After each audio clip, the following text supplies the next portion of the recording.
With the lack of news about Bloodmoon, the HBO Game of Thrones spin-off, it's given me a lot of time to think about what we actually know about it, and by doing this is where I began to get more and more puzzled by some of the information that's been released so far. As far back as the first interviews about the 5 pilots in development at HBO, it's known that one of them was Bloodmoon, with George R.R. Martin confirming this himself and referring to this particular pilot as The Long Night. Over time, and as Jane Goldman was announced as the writer, that she was working on the Long Night prequel show. Media and fans were using the term Long Night to describe the show before it was leaked as having the working title of Bloodmoon. So we have a prequel show set in Long Night called Bloodmoon. What is there to get so confused about? Well, from the synopsis of the show released by HBO a few weeks back, we know we will see some of the Stark's legend, which implies to me that the show will in some part be set in the Age of Heroes, with characters such as Bran the Builder and Lann the Clever. The casting also seems to reflect this in many ways. I have another video where I talk about how I think one of the show's leads, Naomi Watts, is playing someone related to Lann the Clever, perhaps his mother or a Casterly, or perhaps even Lann himself. So check that out for a more detailed idea of the kind of stories you might see from the Age of Heroes. Set photos can also back up the idea of the Age of Heroes,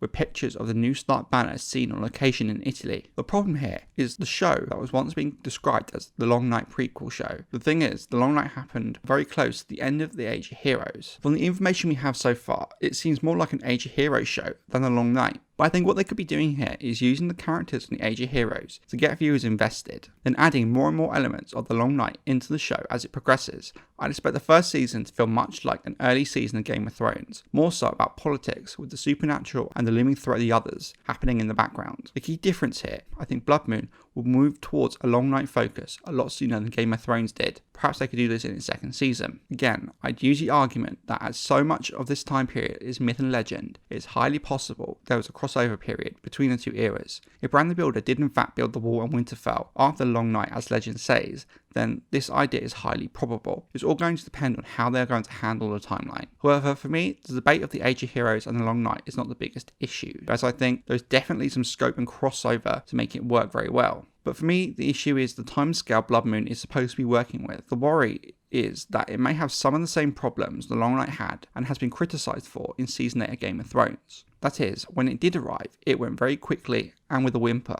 It all felt very lackluster after 8 seasons of build-up. The first Long Night in legend lasted for generations, with many born and dying without ever seeing the sun. This portrayal of Long Night cannot be reasonably shown on television in the same way due to the sheer amount of time we're talking about here. When you talk about multiple generations, we're talking hundreds of years. But this would be in keeping with the idea of mythical figures such as Bran having longer lives, being descendant from godlike figures of the first men such as Garth Greenhand. In this way, Bran could still build the wall after the Long Night and hundreds of years later.